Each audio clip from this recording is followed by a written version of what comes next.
Welcome back to The World Over. A year ago, 5 questions or dubia concerning the Pope's teaching on marriage and communion were submitted by 4 cardinals. The papal teaching Amoris Laetitia is what raised the questions, and though they have gone unanswered, they are not going away. This week, a group of international Catholic theologians, laymen, clergy, and papal critics went public with a filial correction of the Pope. Such a formal correction of a Roman pontiff has not occurred since 1333. They accuse Francis of propagating heresy due to ambiguities in Amoris Laetitia and subsequent comments made by the pontiff himself. Joining us tonight from Edinburgh, Scotland, is one of the signatories of that filial correction and its spokesman, moral philosopher at Oxford University, Dr. Joseph Shaw. Thank you for joining us. Hello. I want to start with why now, Dr. Shaw? Why do something like this, and why did you all decide it should take this form as a filial correction? Well, we take our start from the role of the Pope in the Catholic Church, which is, as Christ said, to confirm the brethren in the faith. So that's what the Pope is for, if you like. That's why he has the powers he has. That's why he has the teaching authority that he has. So we want to see the Pope teaching clearly the things which need to be taught clearly, the things about which there's confusion, where the people are disagreeing with each other, when it's important that the truth be made clear. So we've seen Amoris Laetitia, and of course there are endless arguments about the nature of the document and what it might mean, and the various efforts have been made to ask the Pope to make it clearer. But what's become evident over the last months and a couple of years is that the Pope is actually encouraging a certain interpretation without actually making that interpretation his official teaching. So he's not using his teaching office. Mm-hmm. So, for example, when the bishops of Malta, the 2 bishops of Malta, published their guidelines on how it should be applied, now these guidelines were quite difficult theologically. They raised many difficulties, but they were published in the Vatican's official newspaper. Now that's not an act by the Pope. That's not an exercise of the papal teaching ministry. Mm-hmm. But it is a pretty heavy hint that, the people in charge in Rome want to understand the Amoris Laetitia in this way. So we're no longer dealing with the ambiguities of Amoris Laetitia itself. We're now dealing with, Lest we confuse people, I want to make sure we're not circling the issue without explaining it to the viewer. What we're talking about here is one chapter, chapter 8 in Amoris Laetitia, this papal exhortation, a papal teaching document, where it is suggested that a clergyman may accompany a divorced and remarried person, and that person, without an annulment, may go to communion. That's the suggestion. Yeah. That's the pastoral application that some are applying to Amoris Laetitia. Now, I want to run down the 7 charges you all offer, and I suppose you charge the Pope with encouraging these, what you call heresies. Refusing to answer the dubia, the 5 questions by the cardinals, forcibly intervening at the 2015 Synod of the Family, and inserting in a midterm report a proposal to allow communion for adulterers, and a proposal that pastors should emphasize the positive aspects of lifestyles the Church considers gravely sinful, including civil remarriage after divorce and premarital cohabitation. Then it goes on, endorsing an interpretation of the exhortation by Vienna Cardinal Christoph Schönborn that allows for communion to be given to adulterers, affirming a statement by the bishops of Buenos Aires that would lead to the same end, and it goes on. What do you think the reaction to this is? What have you heard? Anything official from the Pope? No, the Pope has not made any reaction at all. In line with his non-reaction to the dubia from the cardinals, and indeed to the petition, the filial appeal that raised 800,000 signatures in relation to the synod. So the Pope is deliberately not responding to this, and that's something which he's free to do. But what he is doing is giving these indications that one particular interpretation of amoris is to be preferred to the others. And that's what, I mean, those things you just mentioned, they add up to that. So, you know, the insertion of that. I need to get into this before I run out of time. A noted theologian at Boston College, Richard Gaylord-Detz, told National Catholic Reporter, the prominence given to the number of signatories masks the fact that these are really marginal figures. I also read another report, I think it was Catholic News Agency, suggesting that you all are all Lefebvrists or schismatics. Is that true? No, it's not true. It's not true. This suggestion sits rather oddly with the same response that was made to the four cardinals dubia.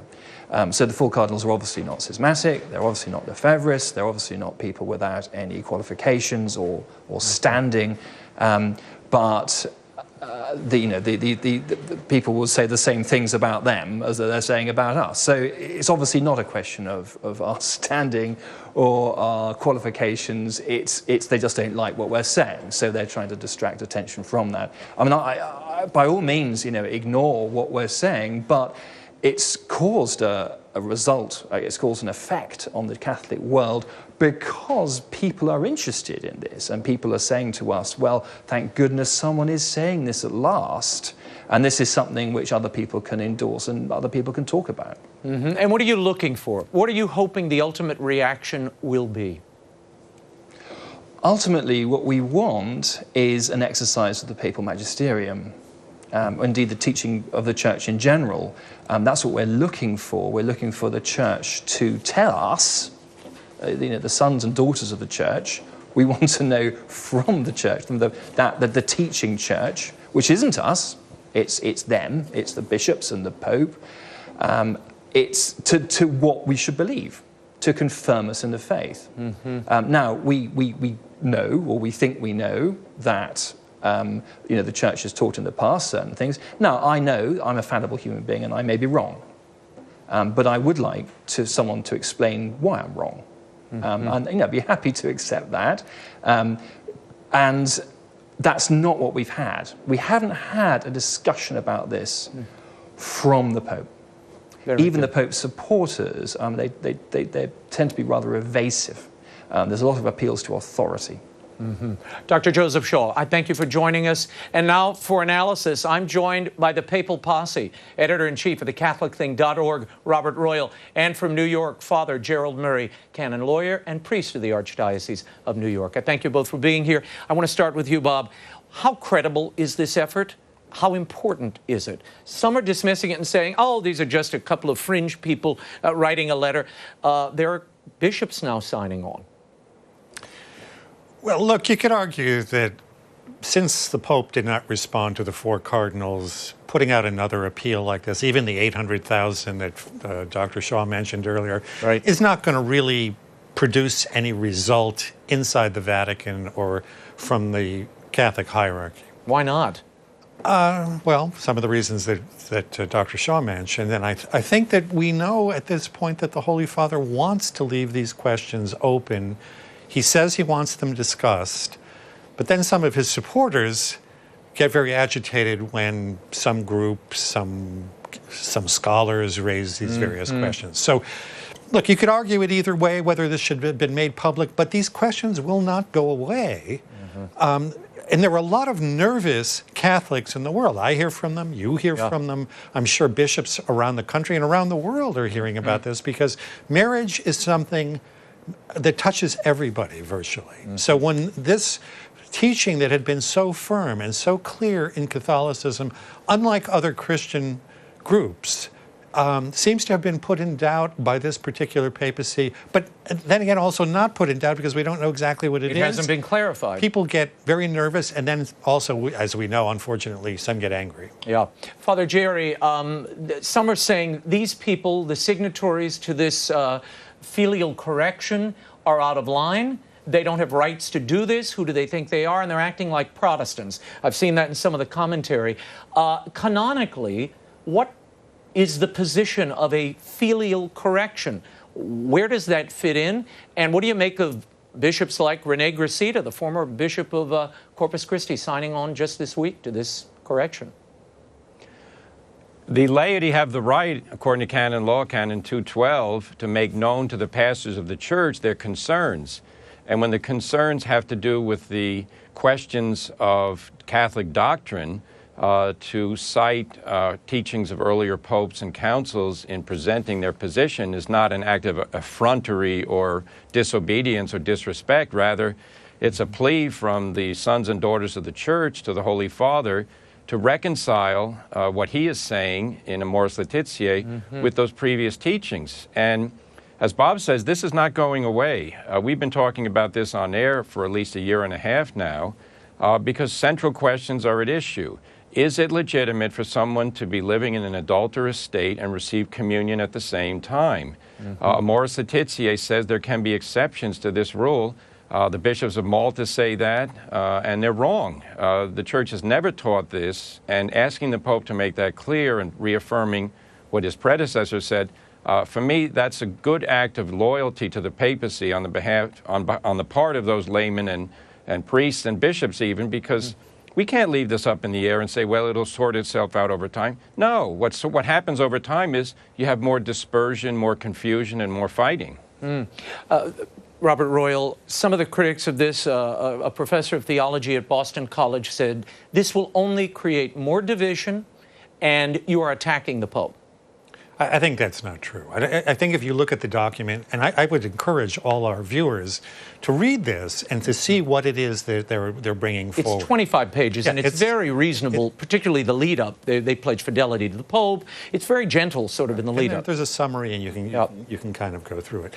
But you can't dismiss people simply because you don't like what the message is. I'm going to say this again. The Holy Father has chosen to allow this conversation to go on. One of the things that I found quite odd as I was thinking about this week when that document came out is we know that in the United States and in many countries around the world, in fact, parish priests have been going precisely through that type of discernment without authorization, that allowing people back into the life of the church. Without an annulment. Without an annulment. I mean, that's been happening. Why it was necessary for the Holy Father to kind of put this formally on the record, I don't know. I mean, he often seems to be responding to the kinds of rigidity that he talks about frequently that seem to be in his own personal history and in the history of Argentina. So maybe that's what he's thinking of. But I don't see how you can say that these people are creating controversy. The controversy exists, and better that someone comes forward with a well-reasoned, very clear, respectful document that says, here is why we don't know what's going on. I took very much to heart what Professor Shaw just said, that we're all fallible human beings. And so if we're in error bringing up these issues, tell us why that is. Father Gerald Murray, your thoughts on Cardinal Ouellet, who's head of the Congregation for Bishops, Canadian bishop. He said today that these alarmist and unfaithful interpretations of Amoris Laetitia should be put aside. And then he said this: we must reread Amoris Laetitia in a spirit of pastoral conversion and with receptivity to papal teachings to help cultures that are far from the faith experience the joy of the gospel that emerges from faith. Your reaction? No, the greatest act of charity is to tell the truth of Christ to the people of God and to all those who want to hear that message. And when the Lord said the man who divorces his wife and marries another commits adultery, there are no exceptions to that. The Lord did not have an asterisk on that phrase, and the Church has never understood that we can establish a category of adulterers who will not be considered to be violating the divine law. Now, the question of giving communion to the divorced and remarried has been treated extensively by the Church up to this pontificate, and it's all been unanimous. It can't be done unless the people who are invalidly married live as brother and sister. Pope Francis decided in footnote 351 that he said that there can be pastoral accompaniment which can include the administration of the sacraments, and it seems to be referring and that's what most people think, to people who are living as husband and wife when they're not validly married. This cannot be treated as a minor matter that we don't have to pay attention to, because it overthrows very clearly what the predecessor said. You cannot be living actively in an adulterous union and receive communion in the Catholic Church. It contradicts what Christ said, it contradicts the nature of marriage, and it makes mortal sin into nothing. It is a mortal sin to commit adultery. We cannot go by moral theology which minimizes the gravity of that offense. I think that's what the Dubia Cardinal was saying. That's what this letter is saying. For me, it's just a matter of let's get this out in the open, discuss it, and then reaffirm Catholic teaching clearly. I think that's what everybody wants in this matter. Robert Royal, you wrote a piece on Catholic Thing this week that really, it took my breath away a little bit. The title of which was Pope Francis, Father Martin, and Faith Without Reason. Is that where you think we are? Faith without reason?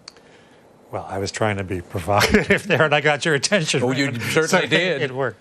Yeah, this is a phenomenon, even quite before we get to the particulars about Amoris Laetitia. It seems to me that lately in the Church, we've been backing away from what everyone used to think was the distinctive strength of Catholicism. And that is, as people used to say, at least Catholics know what they believe, because it's carefully worked out, it's self-consistent and whatnot.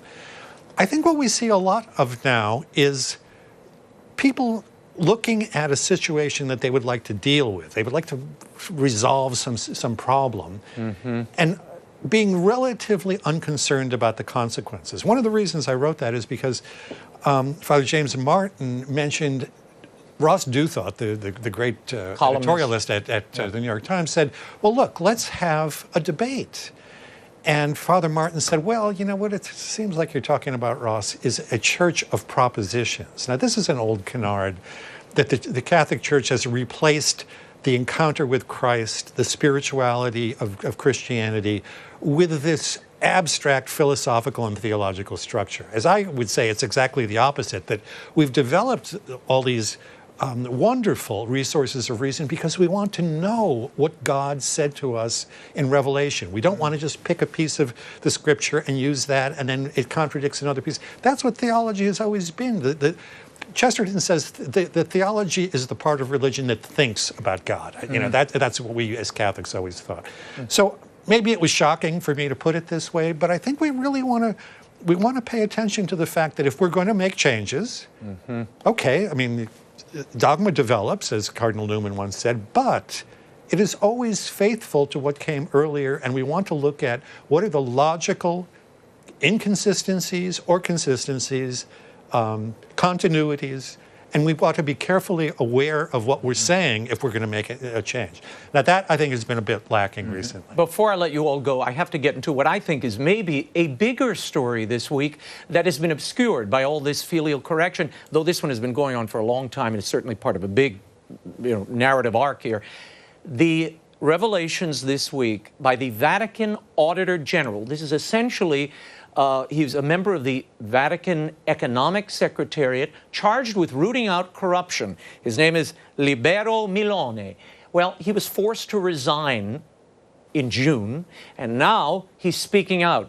Father GERALD Murray, your reaction to what he's suggesting, that he was forced out, that he was surveilling members of the Vatican, which to my mind was his job, and it seems he was getting pretty close to corruption if you read his comments, and he was forced aside. I'm very puzzled by this whole incident because the Vatican under Pope Francis was supposed to be a place where we were going to get rid of back-dealing, backroom type of approach to financial accountability. Things were supposed to be out in the open. Now, you remember he appointed Cardinal Pell to be in charge of the Secretariat of the Economy, and Cardinal Pell was charged with, cleaning it up. And in fact, as we know from wide reports, and Cardinal Pell himself identified it, a lot of the resources of the Vatican, the monetary holdings and property, were never properly accounted for or reported. So he established an inventory of everything they had. Cardinal Pell, though, met resistance, and as you may recall, he was going to bring in an outside auditor to audit the entire Vatican operation, and that was stopped. And at that time, it was said that the Vatican auditor would handle that. Well, that's this Mr. Milone. Well, now he is forced out, if you believe what he says.